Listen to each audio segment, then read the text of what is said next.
Coming up on the Grassroots podcast. This is the difference between muscle mass and body fat, and why people, when they're looking at the scales and the scales alone, are going to be misled. You're going to suck at a lot of things to start off with, but that's how you build a habit as well. But as long as you find, you move away from this is a terrible term, the suckiness of trying to make new habits because you enjoy it. That's why you find out something that's fun. Yeah. You figure out why you're doing it. Your why is really important, and you just stay consistent with it. There's a point where it's like, sure, maybe you win the Stanley Cup because you played with a fractured whatever. But like, what if you don't? What is like the long-term consequences?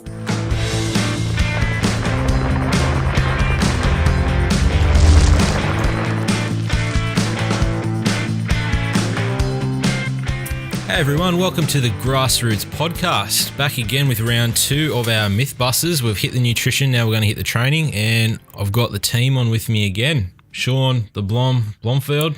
Ready to go, round 2. Are you pumped for this one, mate? Yeah, man. What are we talking about? It's the training on this one, isn't it? Yeah, some training myths. I think this could get deep. I go for it. Let's do it. Yeah, it could get yelly as well. Yes, it could. There's a little bit of gap between us, so we've got some room to move, but not too much. It'll be good. Yeah, Alyssa, you feeling pretty good about this? Yeah, they've done sports. I've done sports, but sports require training, and definitely. Do you want to give a shout out to where you're training now? I'm training at the Movement Collective. Nice. So tell us about that. It's a lot of fun.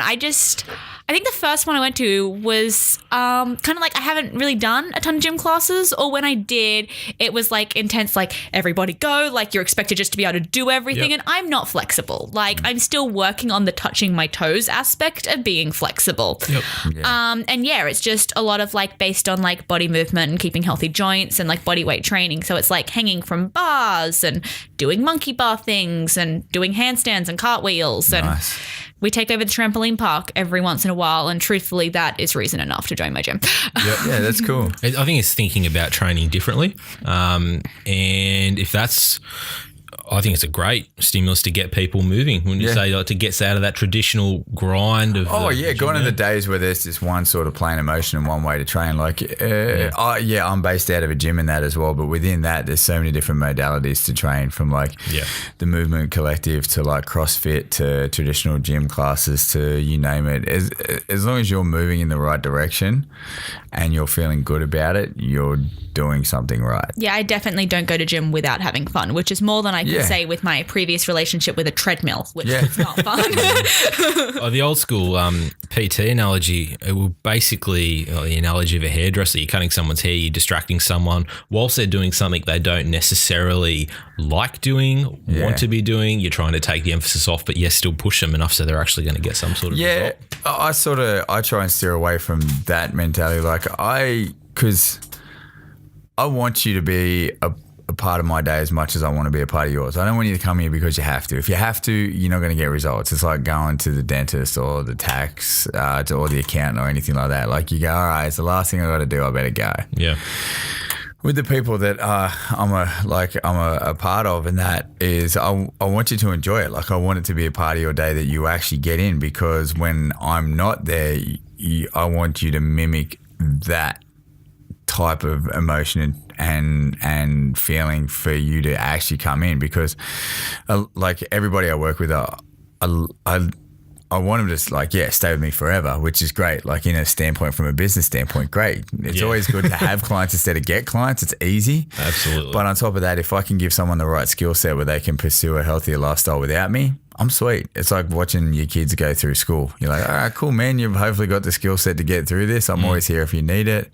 That's always been the fun one for me, like to get people moving into different training areas or moving into different modalities or having the skill set and the confidence to get more out of it. Like I like that. I think that's brilliant. I think it's the way you should be. Like you're educating, you're helping someone improve their lifestyle. Yep. I think that's a good way to to wrap everything as well, as you said, it's a lifestyle change, it's a mindset change, it's a habit change. Yeah. And the day that you're not there, God forbid, for whatever reason, you might be in a coma from drinking too much Glee coffee, but, because it's that good. Best coma to be in. But, should that be a problem and, you don't turn up to that early training session, what are we going to do without the blom? Well, I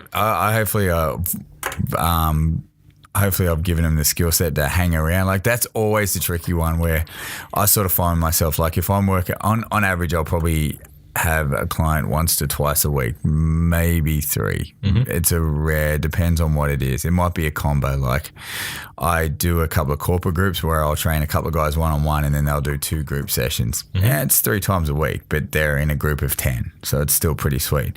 That still ticks the boxes. You're like, all right, perfect, go from there. I want you to, so say, for example, if I'm not there, I want to hope I've given someone enough of motivation and knowledge to actually know that they are good enough and they are worthy enough to get the most out of their body without me. Exactly. Even if you are going to, like, it's okay to make mistakes with that too. Like, and you are going to have days that you don't want to be there. Just see how you go. You probably get your best workouts when you don't feel like it, because you have to dig a little bit deeper and find something a little bit more that you don't normally have. Like, it's easy to always do something when you're on a high. Yeah, exactly. Yeah, like if I only exercised when I felt good, man, I'll probably be about 100 kilos overweight. and that's the thing as well. And I think another thing that's really great about the fitness industry, it's adapting, it changes. And what the Movement Collective is doing is they're repackaging fitness. I think it's great. Yeah. Like, there's a million different areas. Like, I used to coach CrossFit. I've seen what Rod's done at Movement. I think it's phenomenal, especially in this local area as well. There's so much stuff at the moment. We have like to go. Yeah, like just doing some shout outs. Like, we have all your general sort of health clubs and like all the PTs and that at Balance and everything as well. Then you have Rod with Movement Collective. You've got Lasson with Nerida, which is a female-based CrossFit / cross training so gym. Good yeah, you've got that. You've got like the flip out parks and that as well, which is a trampoline park. That's like a serious cardio workout. That's it. Like, it's if you hard. do it properly, you're like, by the end of it. There's avenues from like even the build up of yoga studios and that as well to the amount of Pilates as well. Jump on a reformer, any guy out there, and if you bag out Pilates, I tell you what, try it. It will break you. Yeah, it really will. I think, that's what I mean, and that's why it's such a stark contrast that we have a country that is progressing more into an overweight status where we have all these different options and going to these, it's not for me. Exercise isn't for me. You just got to find like the one that fits. Yeah, man. I know it try took me like forever. Yeah. Yeah. A solid, I want to say like almost like 8 years of relative levels of inactivity, courtesy, post-injury. Yeah. Couldn't train. Yeah. Didn't train. Had uni. Who needs to train now? Yeah. Yep. I walk across campus twice a day. That's like a 15-minute walkout if you're at Newcastle Uni. Oh, you hear a lot of different reasons in that as well, Yeah. I don't train, I walk. Well, no, it's your default setting. You don't get that's not an easy way out. You walk because that's all you got, all right? And then you add on top of that. Yep. Yeah. And that's the base thing as well. And how much is enough? I see a lot of analogies of going hard and fast, but let's train less. Let's train once a week. Twice a week is enough in a certain modality. No. Once a week. Let's delve into this, Shaun, because I've had a chat to you off air especially, and it's a very sore point, I feel. Easy. Perfectly once a week. May need to censor this. Nope. But let's delve into the background behind it. Okay, so these are doing high intensity training. Okay, Yeah. You've taken away general forms of training as what we would say someone new to exercise would do, and you're launching them into power movements, heavy strength movements with a lot of load, a lot of stress on their muscles and their joints. So if you're doing that style of training as an athlete, yes, you need more recovery. You can't do a lot of those sessions a week, but what really, 90% of this is going to be weight loss, okay? Yeah. The fitness industry is very heavily focused around losing body fat as a result. From your perspective, Shaun, what's this going to do, training twice a week? Because it's building. I'm seeing this building. It's giving people an out. It's giving people an easy option to not get it right, and it gives people an easy option to not actually work hard. So it's changing what reality is. And it's going with the flow of today's lifestyle. Less is more. Yes. And I Yeah. want the result right now. I don't want to do it every day. Twice a week is fine because I'm busy. Yeah. And that means the result will come quicker, and I have to not get out of my comfort zone. I don't have to stress. I don't have to try. I don't have to be a better person. It just should be given to me. Yep. 2 times a week, and then I get the way I sort of look at it, it's like buying a house and you say you want to resell that price and you want to double the price of that house, but you're only doing 50% of the renovations. You're not going to get that price back on that house. You know, it's no, like, and name, like, you know how you said high intensity? Yeah. Give me any elite sport, no matter how high the intensity, do they train twice a week? No. No, it's every day. In maybe one modality they might. Yeah, like you have a game plan, but what they're doing, they're trying to take that type of intensity, like from an athletic standpoint, and do it with a regular, normal sort of someone who's never really trained before. Like that's injury. I see that straight and foremost. One of my first days of PT, like I saw this PT doing box jumps, and it wasn't box jumps. It was actually going up a cement stairwell. And this lady, she was extremely overweight, no confidence whatsoever, struggling as all hell. I just walked past that and I'm just like, it looks good.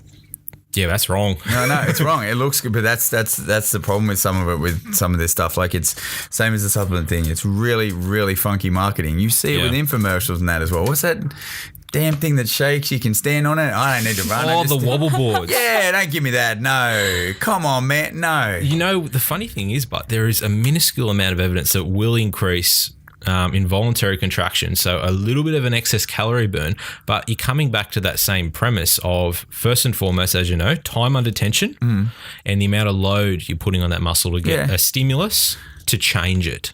You don't have that with the and even from the old school mentality, to get good at anything, it takes repetition. You have to keep doing it. Yeah. It's got to be like, not saying that, like, intensity can vary. 100%. I agree with that. You can't always be redlining, because something's going to bust, something's going to burst, and you're going to be on your back. You can't always redline. That's the problem with some people had with some different modalities of training as well. Like, for example, CrossFit had that. Too high intensity too often, you just can't recover quick enough. I understand that, and you're putting people pretty much sometimes in difficult coaching situations. You put people in like baptism by fire. Oh, it's your first day? Cool, man. Here's 100 burpees. Dead. No, it's just sort of you have to, you know, just... There needs to be progressions for everything. Well, like, you probably say with training at the Movement Collective, that they ain't getting... I'm on like progression 1 for most things. There's 2 things. Your small progressive steps that are helping you be consistent, but you're not doing it once a week and coming back 7 days time. Yeah. You're continuously like 2, 3, 4 times a week. Yeah. I got like, I suppose like the big one was, which everyone was very impressed with. I was also very impressed with of myself. I like happen to like, we do testing every so often. So you take like photos of like how you can do certain things. And so we can look back at it. And the first like week I was there happened to be a testing week. So yay, great. I got a baseline of Alyssa hasn't exercised for numerous years outside of going running and occasionally stretching. Yeah. And I couldn't do a bridge. I'd never been able to do a bridge. So, you know, no reason why I should be able to do a bridge. Yeah. But they looked really cool.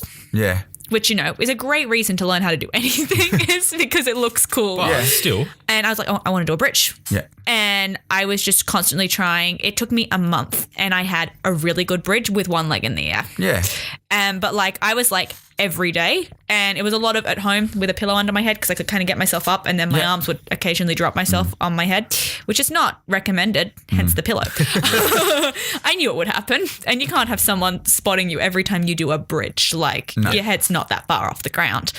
But yeah, it's just putting in repetitions and getting better at it. Yeah. Like it's getting small, but even just looking at like my numbers between now and then, I'm like, wow, look, I can do like that many more things. I can hold a handstand against a wall for a ridiculously long time. Whereas before I was like falling off 30 seconds in just because I spent time hanging out upside down. But do you really think 15 minutes once a week would give you the same progression? No.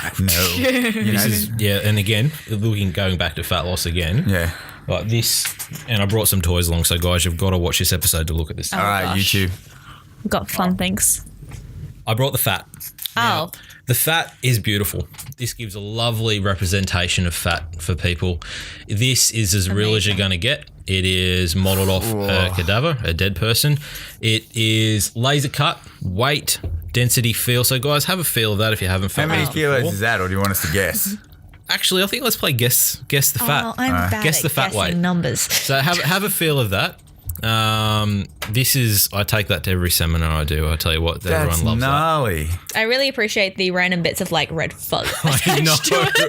This thing's been through some wars. It has. It's actually been thrown around a room a few times. Kids are brutal with that thing. Yeah. I can imagine they Could be a would good be. weapon. Okay, I'm going to say 6 Kilos? Oh, Do we have a... I don't know. It's still a lot, man. Like that's got some weight behind I'm it. like comparing it to my cat. I'm like, okay, my cat's like Like that fat is my cat. So I know. That's a tricky one, man. That's actually 2.2. Really? it's less than my cat. It felt So that's like like more. what's that? A pound. Now, let me contrast and compare this because this is the name of the game and this is why you can't rely on nutrition alone if you want long-term sustainable weight management. Yeah. That's only that's 2.2 kilo. Oh, Is this the weighs more than muscle thing? Yeah. Ah. So, lean muscle mass. This one here is the gastrocnemius, as we know as the calf muscle. Wee. A well-developed one, you might go. I have. But again, we'll ladies and pass that gentlemen, around. don't forget leg day. That's what it could look Don't like. forget your leg day. Just because you're going to a festival, still do legs. Yep. Now, weight of that one. What That's are we definitely looking more than 6 then, man. at? 2.4. 2.4. Now, I want you to hold both up together. Compare it. Oh, So it's heavier, yet it is smaller. yeah. This is the difference between muscle mass and body fat and why people, when they're looking at the scales and the scales alone, are going to be misled. Okay, we've got a third difference in volume, but the weight is different because muscle mass is holding water content. There's a little bit of fat content in triglycerides. Yeah. Carbohydrate content. Yeah. Okay. All of that was in that muscle fibers, and we've got fat. It's fat. Yeah. It's densely packed fat cells. Okay. The biggest thing, but, is that this is not what's called metabolically active. You've got your muscle mass there is. So it requires energy or calories Yeah. to maintain that. Yeah. This is what we want. If you've got more of that stuff in terms of the muscle mass, which I'm pointing to, you need more calories a day. You can eat more food and get away with it. And this is this notion of dietary freedom. Here's the sticker butt. And this is what we know. You need a certain amount of load Yeah. on muscle mass to develop it. But once you develop it, you got to keep putting that load or that stimulus Oh, on. it's constant stimulus because, It'll go away. yeah, It'll go away. your body can be very efficient and lazy at the same time. Like if we don't use it, we get rid of it. Don't use it, you lose it. Yeah, so it's think- Like the biggest one that I saw in regards to like how fast you can lose muscle mass is I dislocated my kneecap at the end of year 12. Yeah. Don't play dodgeball and trampolines, children. It can end badly there sometimes. goes my weekend.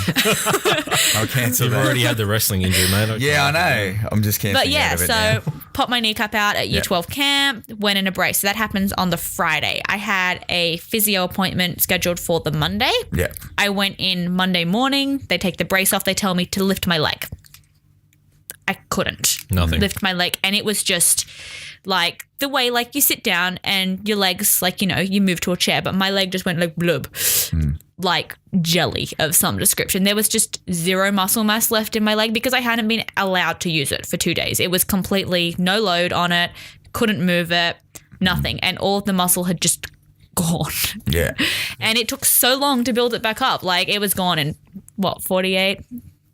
Bit longer than that I think hours. they said the first 4 weeks is when you get the biggest case of atrophy with any injury in that as well. And So strength is the biggest thing. Will go out the door. Yeah, 20% within the first that's it. week and a half. Sorry, it is. Yeah, Yeah. so 10 days. Yeah. If you don't use it at all, so 20%. It's insane. Yeah. So okay, we've established that it's hard to get, and now let's bring this back to weight loss. So first and foremost, we know sustainable weight loss. Yeah. We need to build more of it. Yeah. Yeah. So we need a certain amount of training. Yeah. But calories are always going to be king in weight loss. Yeah. So if we're training twice a week, we're not going to get and this is, again, not only science at this point in time, but what we know from being in the field for that long, Yeah. you won't get that load. No. You won't get time under tension. You won't get that stimulus to build enough lean muscle mass. You won't also, because you're not doing enough activity, you won't burn enough calories. Well, going back from like a nutrition standpoint, calories in, calories out. Exactly. You're not making that deficit. So it's working at a smart deficit, and you're not because you're not using enough energy because you're not moving every day. No. In the right way. And that's probably the like the whole where I just abruptly say every day. Yeah, you have to do something every day. You don't always have to be like either in the gym or whatever the case may be, but it's constant. It's like, come on, your bodies are built for movement. It's the simplest fact of the matter. When we're put together, regardless of where you look at it, if you want to look at religion or science or whatever, we are who we are because we need to move. Yep. We are structurally built for stimulus through those sort of modalities, through movement, through stress, through all that sort of stuff. We are built that way for a reason. If we don't move, we die. That's why. Or we get there quicker, basically. Easy. And that's why, because like, it's the simple fact of the matter. Like, every day we have to do something, and because of like the way society changes and moves around and that, we have to look for different sources of stimulus to move. Absolutely. Old school, very old school, was fight or flight. The only reason we moved is so we didn't get eaten. Yeah, run from that bear. Yep, done. Yep. You know, I didn't want to get clubbed on the head or something, so it's the simplest way to look at it. But from there, because of the way we've sort of developed as a human, now we don't have those sort of, the only reason why we need to move is to survive, and it's not like the survival of the fittest mentality's gone in such a way, like we're safe, we're good. We have to look at other ways to sort of keep that up, and it is through exercise and sport and maintaining a cleaner lifestyle and looking after yourself and keeping busy and all that sort of stuff. And yeah, like I think too many people feel that they're privileged to not exercise. I need to, it's no point. You know, you got to get rid of the stigma. It's not. It's a chance to make you better as a person. That's why, like, not even just exercise in the gym. I think just in general, like, push yourself, do a yoga class, do jiu-jitsu, start martial arts, do a movement collective, do Pilates, do weights, do something like that. You will be amazed of how malleable your body can be. Absolutely. In all those different areas. And variety, we've got in there at the moment. We've got consistency. And I think the third element is have an understanding of what type of training you're doing, because you don't want to overdo it. Classic example of this, I was speaking to a friend today who has a client and, again, doing too much. Yeah. So they're trying to get the most out of a very, very high intensity training to build that lean muscle mass up for them, but also burn as many calories as they can. Yeah. They've gone down the road, but of more is better. So I'm going to do a lot of long distance running, completely deplete myself into a massive calorie deficit. Yeah. I can't lose weight. But what they've also done is they're so fatigued they can't train at a high enough intensity when they do go for this. Pick your battles, man. Reward yourself. That's the main thing. So from those different modalities we're talking about, like, I love to train. For me, it's more of a timeout therapist. It's a mental thing as well. Like thing. It's like when I exercise, I put my headphones in, I put a baseball cap on, I chuck on a podcast, and I just the Grassroots podcast. Yes, 100%. First time. That's the very first option, and it gives me a chance. Like, to be honest with you, it gives me a chance to really be myself, and that's like weights does that for me, like the gym and all that sort of stuff. It gives me a chance to really break down the essence of who I am, and to be honest with you, with areas I don't enjoy in my life or areas that I find I'm struggling with, I can take that out in the gym in my own headspace. And that's why I train every day, because it's a chance to sort of release. Yeah, man. Yeah. And like, you just get to be you, like you get to. And that's the beautiful thing about being active. Like, you get to rebuild yourself in the image that you want to be. If you're someone who loves running, you get to run. Like, it's reset yourself. Like, I remember a girl I used to date a while ago, and she could knock out the city to surf in under 60 minutes. I wouldn't be caught dead doing that damn thing.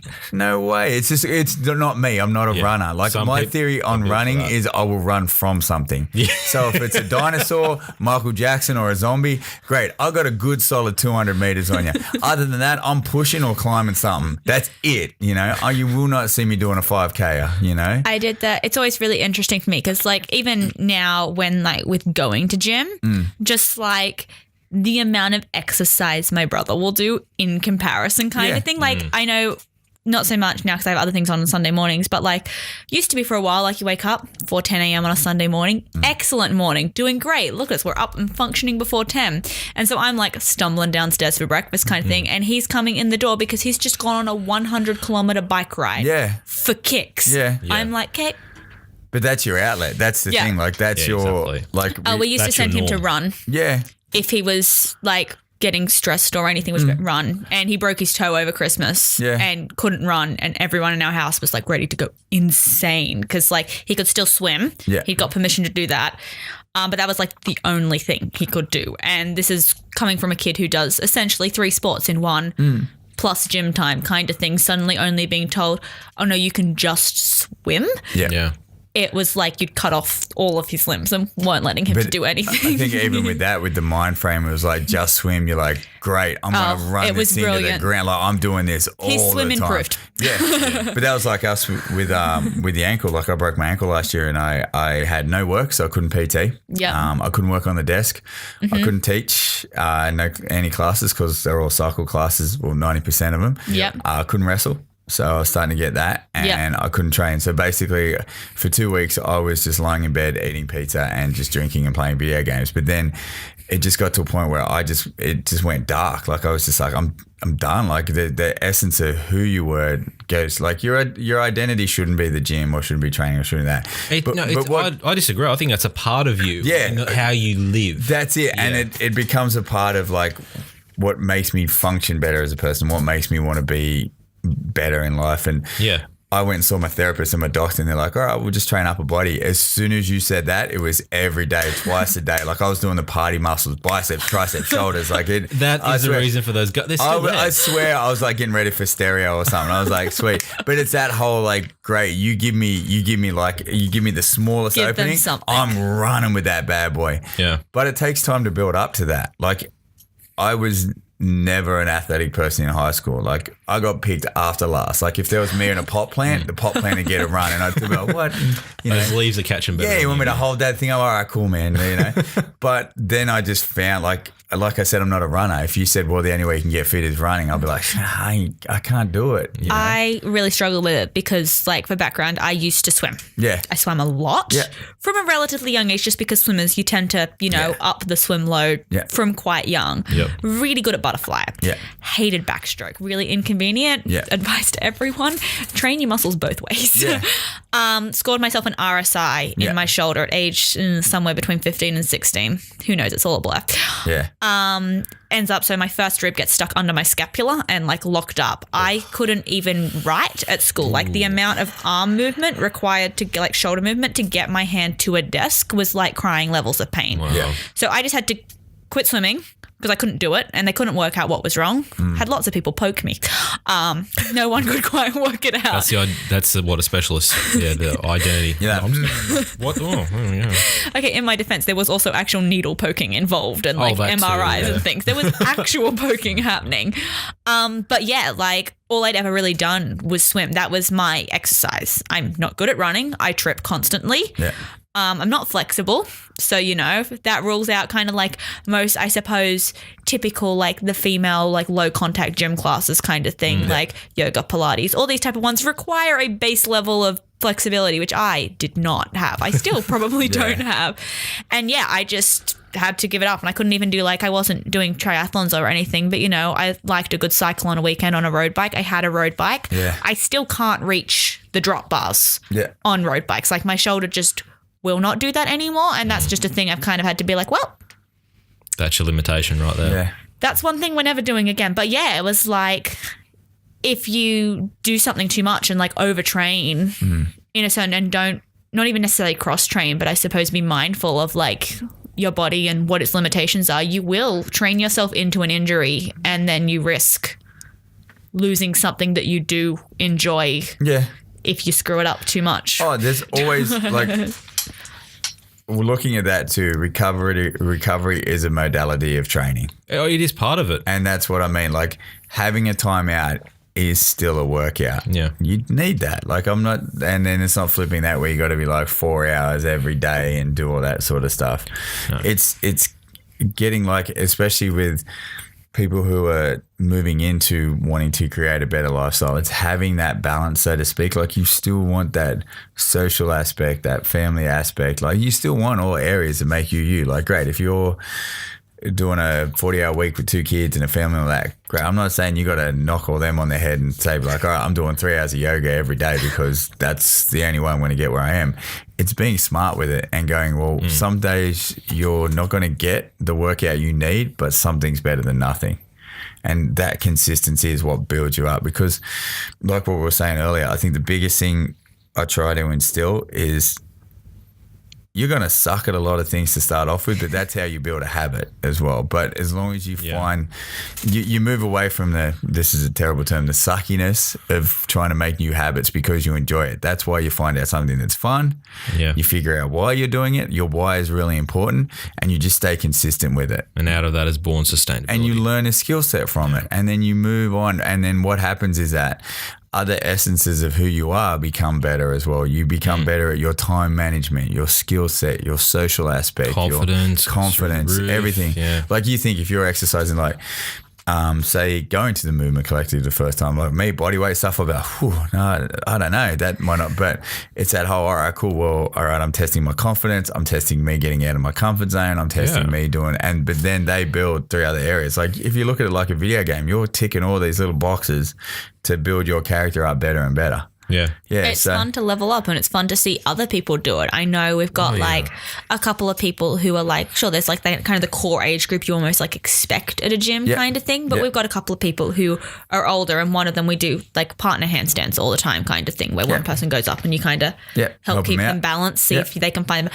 And sure, it was only for like a split second, but I was helping her out. We were partnered up for it, and she was not touching either of my hands and somewhat balanced for like half a second, and she'd never done it before. And this is like, I'm not going to guess ages, but yeah, like this is someone who is like done the majority of their life kind of thing. And finally like seeing them get really excited about something, I was like, yes, it kind of like brings you back to when you first like get a similar skill. You're like, yeah, I remember the first time like I was up a half a second. How cool was that?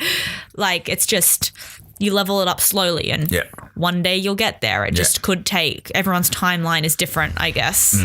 Like I think the biggest way to sum it up, going back to the 2 times a week, there ain't no shortcuts. I've never heard anybody getting the best result out of any shortcut. Business, life, fitness, it just doesn't happen. Like the whole high intensity, you can incorporate it. Like if whatever we're talking about, like if they incorporate it into a bigger picture, fine. It's like a team. You need people to play certain positions. Yeah, exactly. Cool.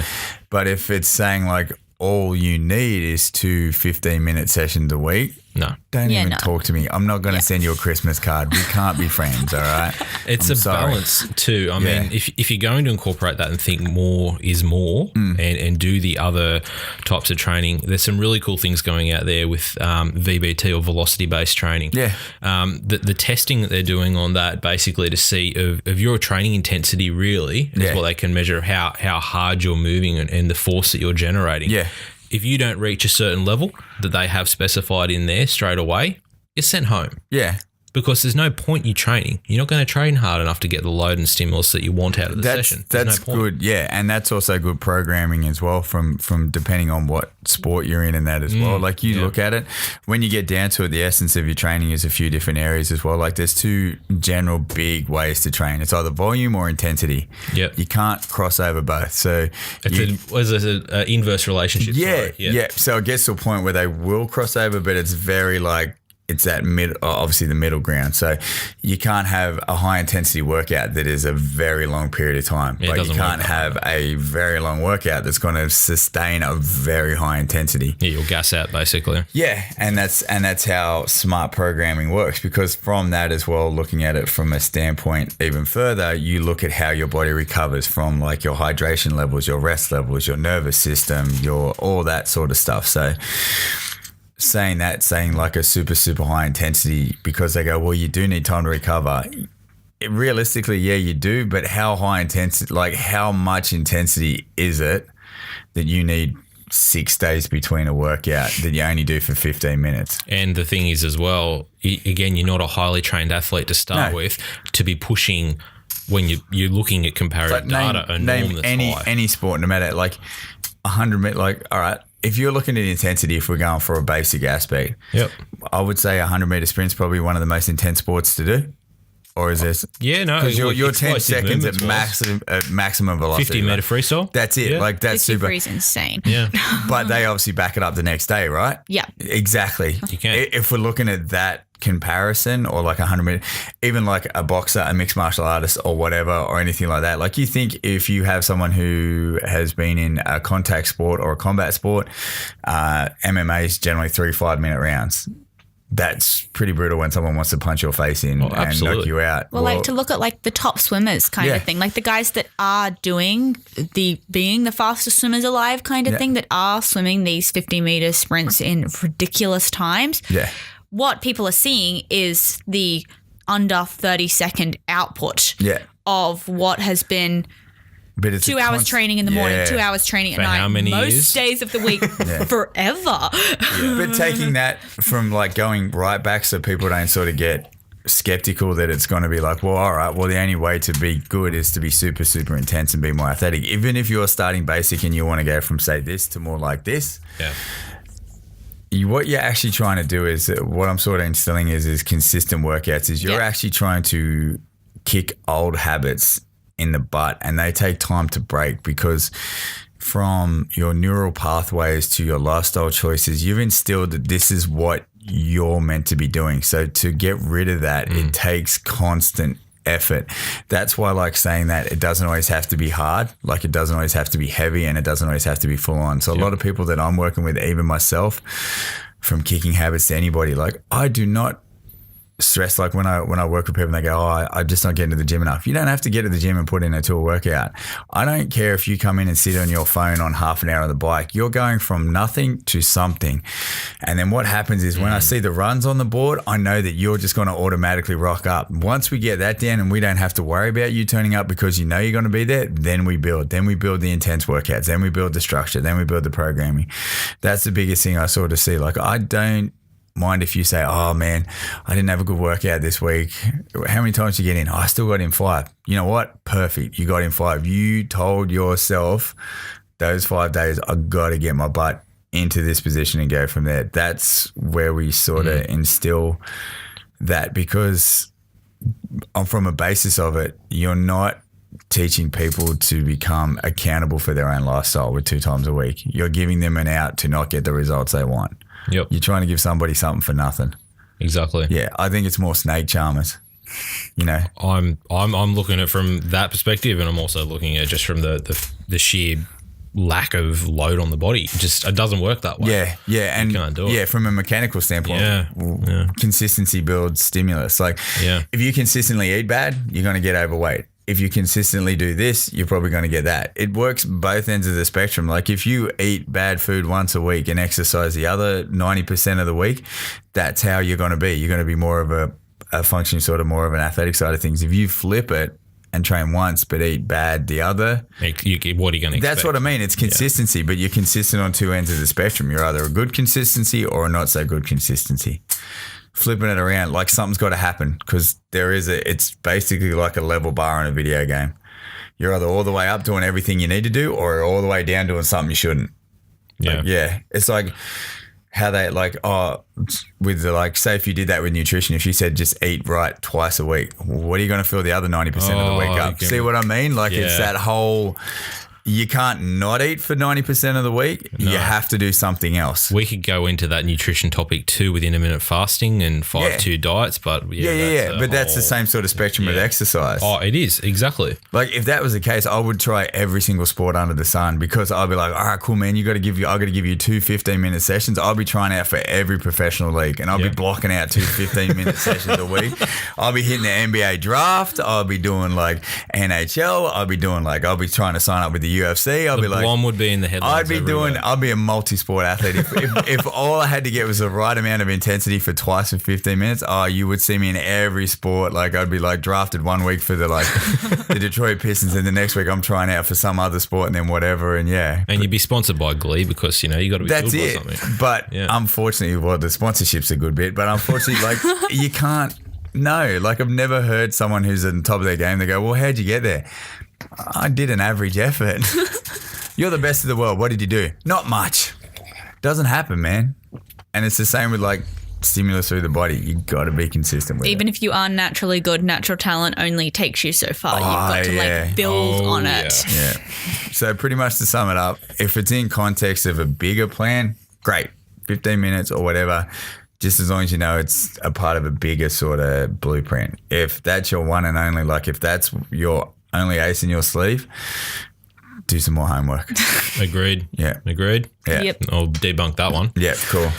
Coming up, should you train when you are ill? I've got a couple of perspectives on this and they're both going to lead to most likely no. But if you're going to turn up to the gym and you are coughing up your lungs everywhere, you've got poor hygiene as well, makes it even worse. Get the hell out. Sharing is not caring in that perspective. But the general rule of thumb I've ever heard, if it's symptoms above the neck, you could do something a little bit lighter with less intensity. Yeah. But from everything that I know, training is something that while you're training will depress your immune system a little bit further, but afterwards you do get a pickup in your immune system following that training session. It also depends on how hard it is as well. Yeah. Like same thing goes with intensity. If I'm like, from a business standpoint, I've got a cancellation policy instilled with my clients. So I'm like, all right, like same sort of thing. You have an appointment. If you miss this appointment at this certain time, this may happen. Generally through illness, it's always like, listen, just get better, rebook. You've got a leniency factor for illness. Yeah. Like if you're coming in and like, there's two things because I don't want to get sick from you and it's not going to help you progress forward in any sort of way, shape or form. Yep. But if it's like a cold day and you're like, and that's all you got, come on. Shaun still wants you. Yeah, like it's not that, like if it's like, if you got a random sneeze because it's like, and that's it, no, come on, work with me here. But if you're legit, like if there's a legit sickness, like it's more do as I say as not as I do. I've tried to train sick. It's the worst because you actually go down 10 times quicker than you do. Yeah. Yeah, because you, like in the essence of training, you need to recover and and your immune system gets hammered in that as well. It's sort of I think there's a difference between training through illness and training through injury as well. Yeah. So going from there. So illness just depends on what it is, but if it's anything that you can't get up out of bed for and all that sort of stuff, like, you can feel like flu symptoms coming on, like aches and pains, you're dehydrated, you're tired, you're running a fever, just rest. Yeah. How about injury then? I mean, we're seeing a lot of players now. Rosters are increasing. The amount of competition games are increasing. So if you get laid out with an injury, it's like, how can we patch you up to keep you on the ice? Because if your star player's involved, I mean, that star player at 80% is still going to be better than the rest of them at 100%, surely. You can probably guess my answer on this. It's not positive. But let's delve into that one, Alyssa. Yeah, go, Well, Alyssa. just like there is such an idea, like at any level of sport kind of thing, that like if you get an injury pain, it's like, well, like how bad is it? Kind of thing. Like you're always like, whoever your coach is, it's always going to be, they want to gauge how bad is it kind of thing. But there's also like just a general pressure, like because you see these professionals that are playing through bizarre things. Like my least favorite time of year is definitely when all of the injury lists come out of the NHL at the end of the season. I'm like, oh, you played with what? No, don't do that. Don't. Like there's a point where it's like, sure, maybe you win the Stanley Cup because you played with a fractured whatever, but like what if you don't? What is like the long-term consequences? You know how you mentioned like the Stanley Cup? Like I hate it so much. No, but see that level of sort of thing, like I'd be down. Like you hear stories like the Michael Jordan flu game in the 90s. Like he had like a fever and everything, and he came through for the playoffs and all that sort of stuff. Personally, but I mean, would you? Okay, say you're in that position. Yeah, 100%. Would you play? Yeah. If I'm going all in. Yeah, I could not play. Like if it's like and you said, I regret it. Yeah.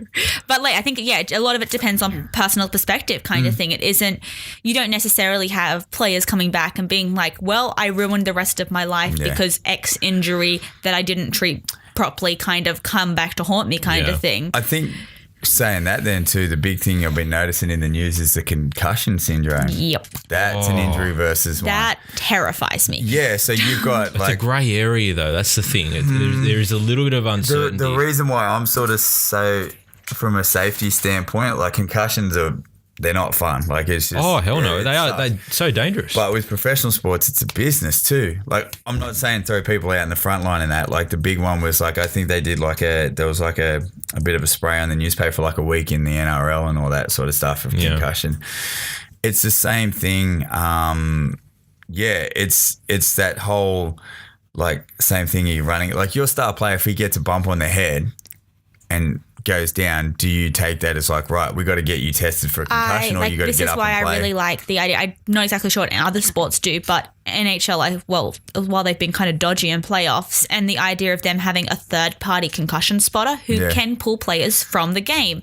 They didn't pull certain players in the past week when they probably should have. Oh, you see it all the time. Particularly people with horrible concussion history going headfirst into the boards. Apparently the boards can't cause head injuries. It can only be the ice or other players. Yeah. So real great science there. NHL, you did good.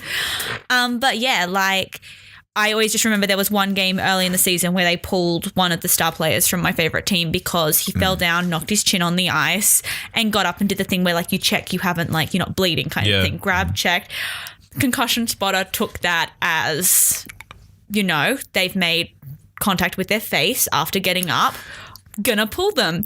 And it was the most passive aggressive post-game interview anyone's ever seen because they got a power play off him being tripped. This is their top player. Yeah. He's not there to pay on power play because he's back in some dark room doing whatever a concussion test looks like. But like at the same time, as much as that's a pain to the game from like these players' mental well-being, like not having their brains scrambled point of view, like I personally, as a fan of the game, would rather have star players pulled out to make sure they're okay after they go banging into things game. With their head. Yeah, it's a game and it's a silver trophy. And yeah, the game is important and the silver trophy is really cool. But hockey only lasts so long. The rest of your life is there. Yeah, that's completely understandable. And I agree with that, like on the standpoint as well. But also too, it's having the right protocol and having actually people with the knowledge to know when that is. Like if you're in you look at an elite, like there was recently a UFC fight where there was a massive knee and it looked like an illegal knee is where like if there's if someone's like in a down position where there's like 3 points down and all that, and this guy's just got absolutely rattled. Like he got his clock cleaned. Like it looked fine from where it is, but he was sitting there, looked coherent, just real big shot, and they've sat him down and all that, and the referees talked to him and he said, just randomly, what's the date and what's the day and all this sort of stuff, and he's sitting there with doctors and everything and he's going, I don't know, I can't think, and they've said, nah, fight can't continue, you've been concussed.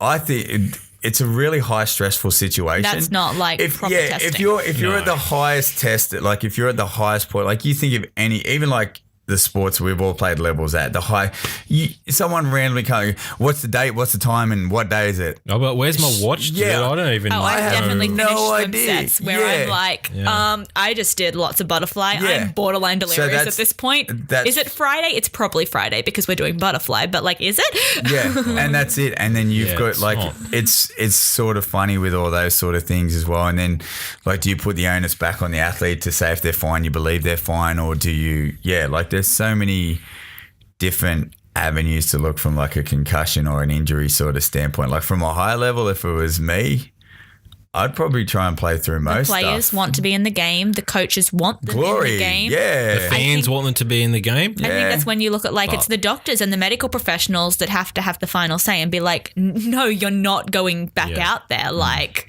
you're literally going to do yourself damage. Sit down in this chair and don't. Yeah, It's got to be standardised. There are standardised tests, but the element of subjectivity comes in and it's a in business spotting too. it.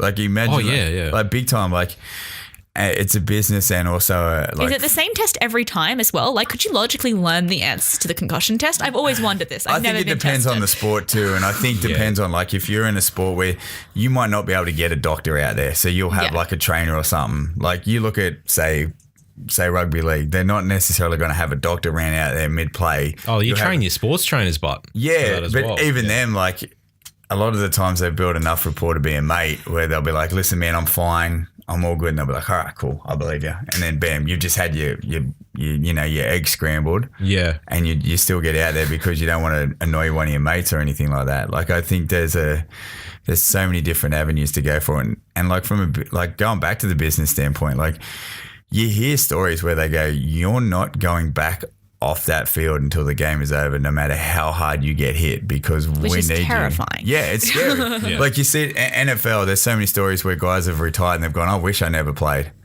Like some of the stories, like there's guys that say like, when I sit down, I can't have a light on in my house because I can't see properly, or I can't do this, or I can't do that. Yeah, but from the standpoint, you're like, well, I just got my coach to tell me to play and that's all I knew. I think you've got to like, it starts with also like educating players from a younger age kind of thing. Like this is stuff that can happen when you're 16 kind of thing in these contact sports. It needs to stop being like, oh, maybe it causes something kind of thing. Yeah. We're not really going to talk about it. Like it needs to be something that's discussed because like with more information and more knowledge comes better awareness, and it means guys are going to know what concussion symptoms feel like. Yeah. They're going to know what to look for in like their own. You always hear the stories of players who were fine and then do things that they weren't supposed to. Like I think it was one, I can't remember who it was, a couple of years ago, had a concussion, was supposedly showing no more concussion symptoms, was fine, drove his car into a pole. Yeah. That's the thing. It's not the immediate effects. It can be the ones that are after. No. And as you said, the long-term like consequences of that, this dependency for pain medications long-term, you're seeing a lot of players because, they've gone to the point of basically using their body as that brick wall, not paying attention to the signs and symptoms, not really thinking about that long-term effect and having that dependency. In like today's day and age, it's so easy to get your standard painkilling medications, but then to progress that to endone, morphine, whatever it might be. Big documentary on Netflix floating around is Prescription Thugs, if you get a chance on that. Yeah, it's that the whole sounds- addiction to prescription painkillers in today's society. And even from my standpoint, being like a huge pro wrestling fan, the dark side of it is the painkiller addiction and the head trauma in that. 2005, if any, a guy by the name of Chris Benoit, very prominent pro wrestler, big fan of his growing up. He murder-suicide, killed his wife, killed his son, killed himself over the space of 3 days. That's a lot. They've gone, and this guy was like, as a fan growing up as a kid, like he was the epitome, like fit, healthy, respectful. Everybody said that. Over the space of 3 days, it was like, unfortunately, son, wife, and then himself was he hung himself in his own home gym. First thing they went for was steroids. They've gone up steroid, like they found prescription drugs, steroids, all that sort of stuff in his house, and they said it was from roid rage, and that was just blatant silly news. But what happened was a gentleman by the name of Chris Nowitzki, who used to be a pro wrestler who studied at Harvard, got head injuries himself, like took a bad drop kick to the head and totally rattled him. He retired early. He moved into brain trauma, and he actually had a look at Chris's brain over a period of time and what they found was because of the headshots with the chair and the constant because he took so much of the industry, like from training in it, you can actually look like it hits it, but he'd have hand down and just straight on the head. And see what happened was Chris had holes in his brain he was 40 and he had the brain of an 80-year-old dementia patient. Yeah. So from that, what they've brought in is protocol where can't take shots to the head. A lot of moves that were basically head prominent have been removed as well. There's more of a testing scenario for concussion. So, for example, if you get a concussion, it's an automatic 3-month medical suspension, and then you have to do a certain, your testing you were saying? Yep. The WWE has a performance facility in Orlando, and you actually have to go through a testing on how to bump, how to roll, and you got to show no signs of not laziness, but lazy movement patterns, lazy motor skills. That lag, you just pick it up. Yeah, and also learning how to bump in that again. So you're making sure it is a safety thing. So doing all that sort of stuff, you got to learn how to tuck your chin, land properly, take shots, do all that. So there is protocol from all that sort of stuff. And Harvard's done like a lot of really good stuff. Yeah, well, all that on concussions. Like they're probably like one of the front running universities, probably like worldwide, in like who's actually like spitting out like solid evidence towards like the impacts of concussions on the brain and what head trauma does to the brain. Well, from a standpoint from wrestling, the higher you are, like you have a card and you have a roster level as well. So the more prominently you get featured, the more money you make, because obviously being that it is a combination of sport and theatre, the more you get on TV, the more people will see you. Now, if you say you've got a concussion, you got to be off TV for 3 months. That's a lot. At that level, when you're traveling 200, and from the painkiller standpoint, what happens is you lose money, you lose TV time, you may lose your push, which is you getting a run. So, and that is basically food out of your mouth. So if you get a headshot and you say you concussed, you don't tell anybody, because you're like, all right, I'll just painkillers, back on the road, go from there. And especially from that standpoint, like a lot of guys were on the road 300 days a year. So they take, another cool documentary. I'm just so deep in Netflix documentaries. Quincy's I've totally been there. Quincy's got his podcast. I've got my documentaries. It's called The Resurrection of Jake the Snake. So Jake the Snake Roberts was a massive wrestler in the 80s. So down the track, mid-50s, a gentleman by the name of Diamond Dallas Page, another big wrestler, he started DDP yoga. So it was like a yoga because he had a bad back and everything like that. So he started doing yoga. Jake was a good friend of his. Jake was over 300 pounds, dependent on painkillers, alcohol addiction, drug addiction, in and out of rehab, hadn't seen his kids for years. And he just said, and they said, well, what happened? He said, basically, I needed drugs to get up. I needed drugs to go to sleep. I needed drugs to feel alive. I needed drugs to feel dead. And he said, because there was just so much tension on my body, he said, I just needed that spot and the limelight. I needed to wake up. I needed to go to sleep. He said, I'd have Coke to wake up. He said, then I'd have sleeping tablets to do all that sort of stuff. Well, I was going to say, it's not necessarily like painkillers kind of thing. I remember the big thing with the Australian swim team and the sleeping pills. I suppose even you could go as far to call it scandal. And how dependent that as like a collective large group of athletes got just from having to move from time zone to time zone on sleeping pills and all of the negative connotations that came out of that with like a bunch of top swimmers that like I know I knew growing up. Like I was kind of like definitely like an Olympics 2000 kid. Like I was in kindergarten when it happened. It was pretty cool. So then like 2000, 2004, 2008, kind of like I suppose the first like big bunch of like golden years in Australian swimming. Yeah.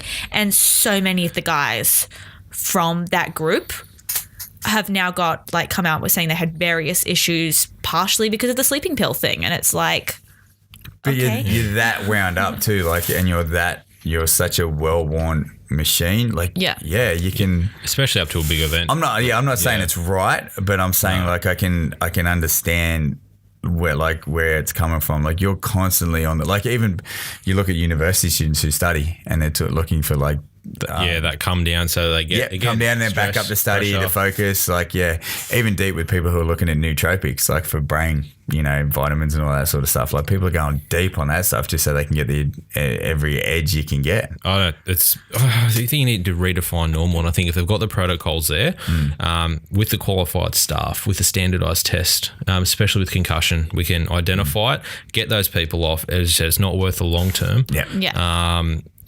and hit that on the head. And things with illness as well. Well, it depends how bad you are, where you've got it. Yeah. But sharing ain't caring. Yeah. Don't skate with mumps, guys. Oh, please no. The NHL's ongoing mumps issue is like one of the greatest joys of my life. So hang on, I'm not a huge hockey person. I'm still learning. So what's... Okay, a couple of years ago, the mumps kind of like, it started in, like a couple of years ago, it started in Anaheim, and it kind of, because they travel so much and they're very like share water bottles a lot kind of thing, it just destroyed the NHL. And there's a beautiful, I suppose, almost famous interview at this point where Sidney Crosby, with a completely like inflamed mouth, sat in front of the press and said, "I do not have mumps," and it's the biggest lie anyone has ever told. It started again this year. There was like a mini strand went through again, started in Medicine Hat with their WHL team there, and it kind of went through the WHL and then made it into the NHL, and there were a couple of players went down with it, and the NHL wasn't super pleased because they were like, everyone get revaccinated after the last lot. But yeah, I read a bunch of papers after because I was like, why is it just the NHL and mumps? What is with it? On like contagious diseases in professional sports in North America, which was a fascinating paper, by the way. I like reading university papers for fun. I'm like that type of person. And yeah, it's literally just the mumps. It's just an NHL thing. I don't know why. That's crazy. What it is about an ice rink that like incubates mumps perfectly, but yeah, suddenly everyone had labeled drink bottles again, which was even funnier, if anything, because then you could tell when they definitely weren't drinking from their drink bottle, because it's like, you're not number 29 and yet you're drinking from a bottle that says 20. Mumps, guys. Mumps. It's literally out there right now. You only need it once, honestly, and then that'll be enough of an indication not to have it again. But, I mean, they've got that a lot now, having the drink bottle thing, and that's just watching hydration, as you said. Yeah. That's a really good point. But, yeah, hygiene, just guys sharing drink bottles, just watch out. You never know who's got mumps, right? Honestly, you don't want mumps. It looks bad. The hygiene feels and health bad. thing, big thing, because I've worked at like a couple of MMA gyms, and they're the big ones. You come in clean, your toenails are cut, you don't have the flu, you clean the mats, you have deodorant, and it's just you deal with people every day. Like if you've ever trained with someone that's not her, it's the worst. Like, I think swimming's particularly bad for it, like with like the cold and stuff. Oh, yeah. It either doesn't make it in or it does, because some people are like, yeah, I'll train through it. Like there's chlorine in the water. That'll kill everything. I've definitely trained through colds and flus, and you just kind of hope you don't infect anyone else. But like once 2 or 3 people get it, like that's it. Everyone's going down kind of thing, because it is, again, you try and grab your own drink bottle. Yeah. But if your drink bottle's out of water and one of your friends still has waterborne drink, you're like, use it and share. Assist. Moving on, guys. Last one I want to hit. Cool. It's probably a big one. Strength training makes women bulky, and I've got a good point on that. Look at those CrossFit women. You know, they're huge. You know, they lift weights. It's going to make you huge. So, you know, women really shouldn't be doing any strength training or weight training at all. Well, I think that comes into your beauty ideals. Why can't women lift weights? What is your issue with bulky women? There you go. What is the norm? Is it that runway model? Here's a whole other episode by itself, body image of females. But, I have opinions on this. It sort of goes back, like the definitive CrossFit athletes are the ones that are the high end of the scale of what, like, it's their job, their sport, their lifestyle. To be that size as well, that's what you're saying. You need that load and stimulus, especially I know there female. was a big interview with Hilary Knight, who's obviously one of the top female hockey players forward, had a conversation with her coach. I want to say it was either post-Vancouver or post-Sochi. I can't remember which Olympics it was after, kind of thing.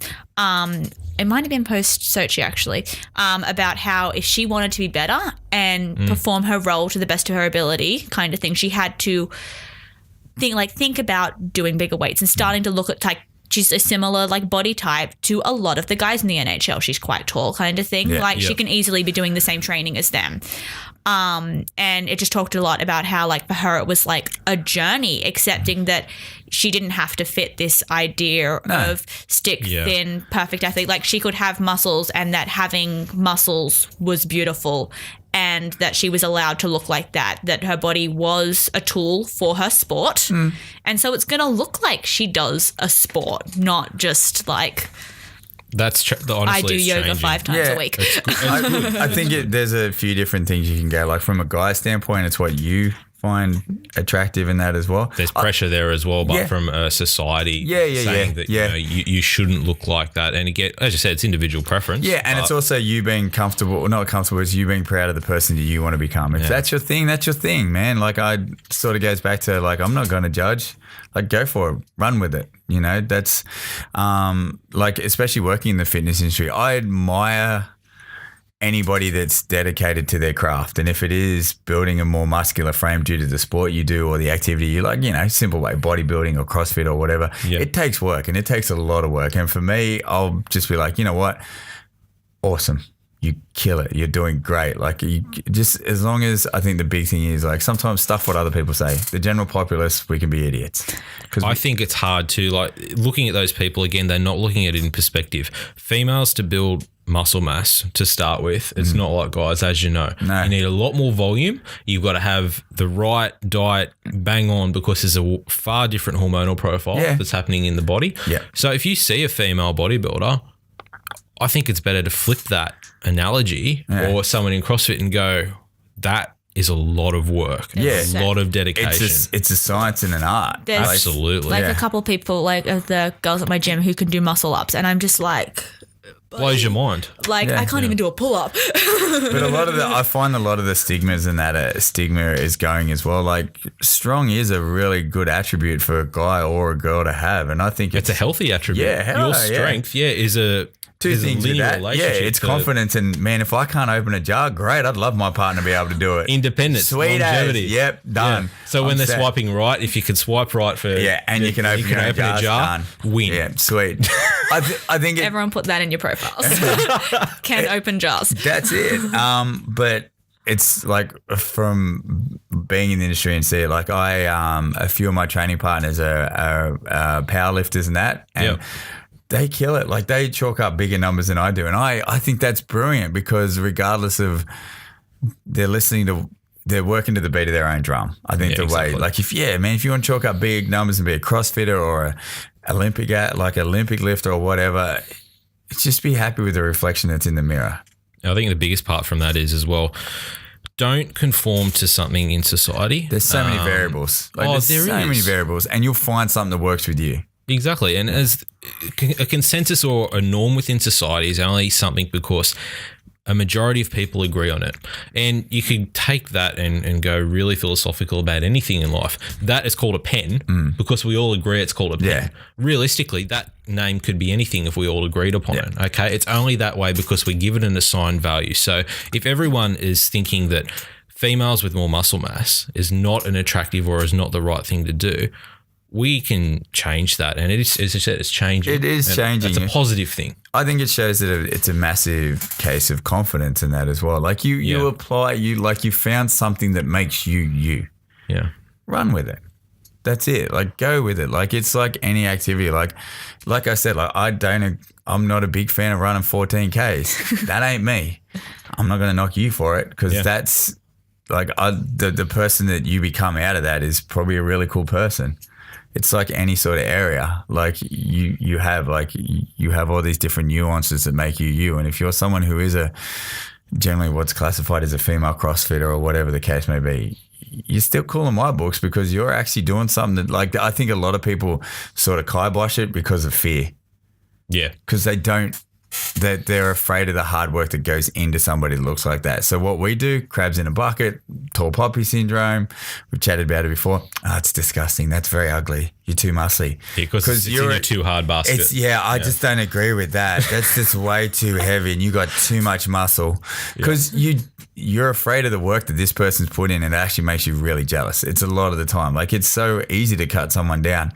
They're too muscular, or they run too much. They're too fit. They eat too much chicken. You have too much protein. You're taking too many supplements. You're exercising too much.